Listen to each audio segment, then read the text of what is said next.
So I'm here to right a wrong that has been done by a few YouTube channels. The question about uh, which, how many Stargates we actually see on screen.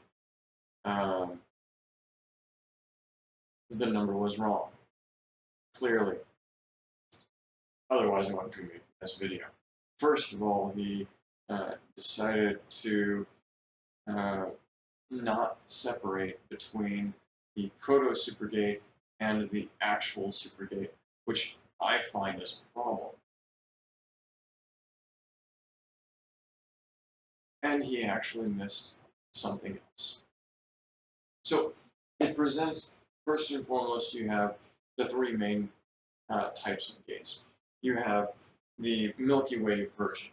You have the Stargate Atlantis version, the Atlantean version, Pegasus version, and you have the Stargate Universe or Destiny version. This is three different types of gates right there.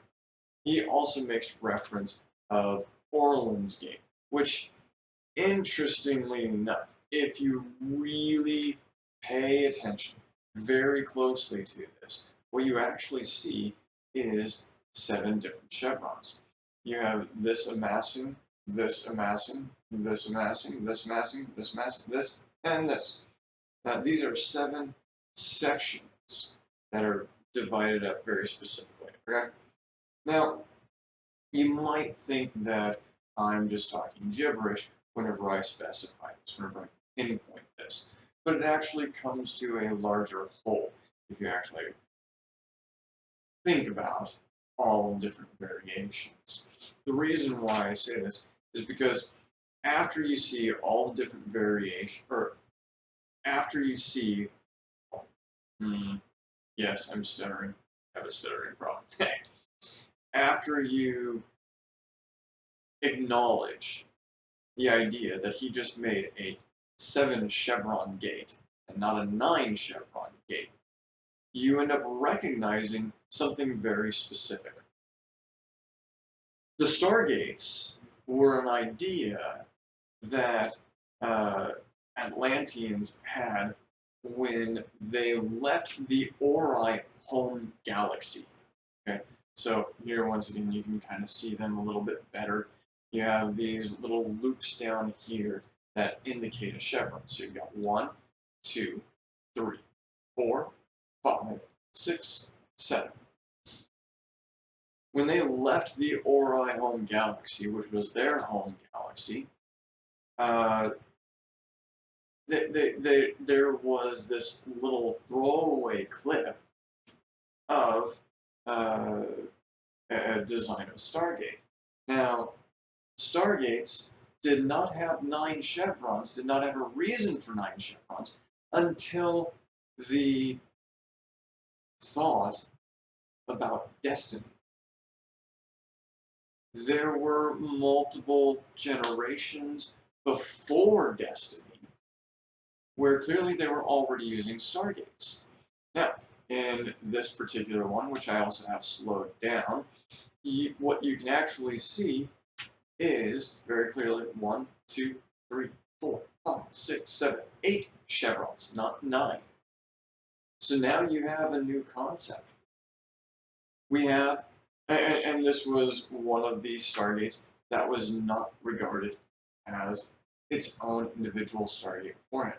So now you have the 3 main Stargate types, Milky Way, Pegasus, Destiny version. Now you have Orland's version. And now you have this 8 chevron gate. And this can be a telltale sign. This can be a simple understanding that the replicators might have been made before the whole concept of destiny came into being. Think about that for a brief moment.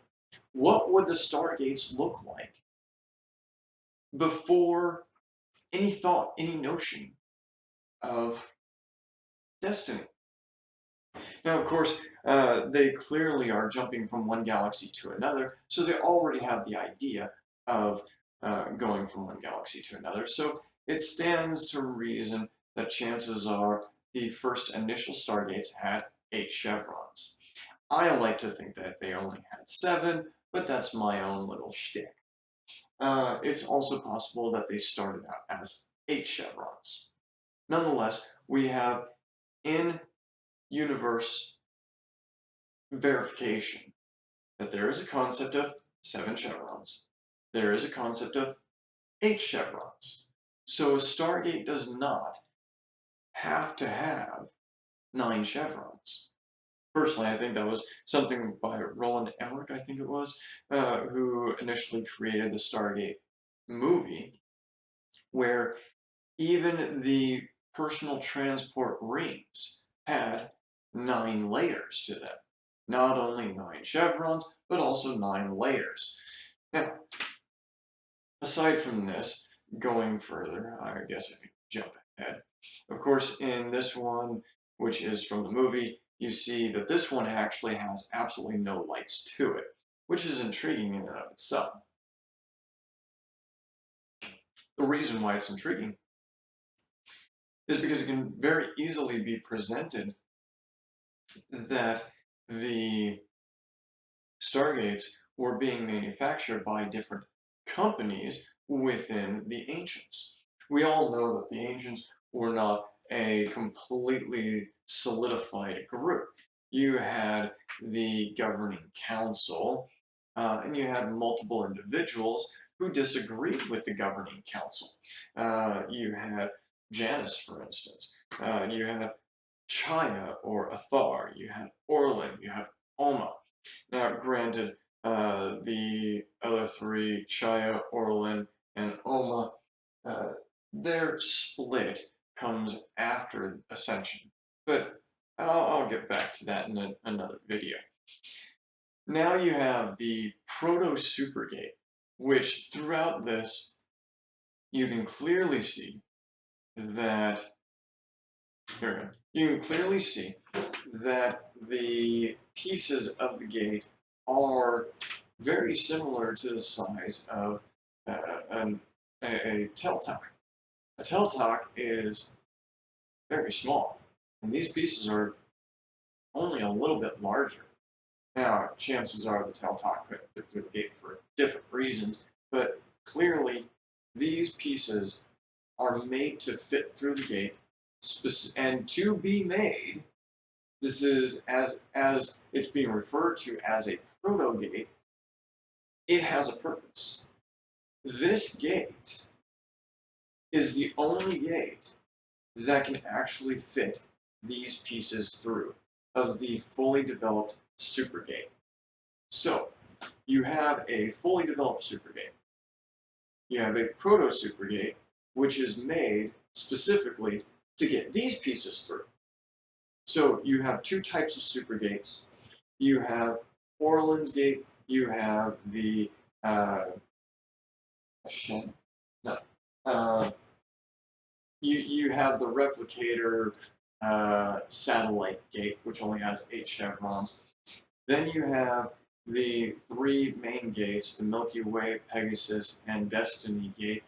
But within the Milky Way gates, you have multiple different variations as well. You have those with absolutely no lights. You have those with lights only on the front end. You have lights with those only on the back end. You have, it goes into a myriad of different things. So you have at least 9 different types of gates being shown on camera. I wanted to give the entire shabacle here before I actually went into in-depth details, showing different video clips of the different types of Milky Way gates. I want to see if this actually hits off. Nonetheless, you have 7, 8, 9 different types of gates. Orlin, the satellite, Milky Way, Pegasus, Destiny, 2 super gates. You have 3, 4 different variations of Milky Way gates. You have 9, 10 different gates.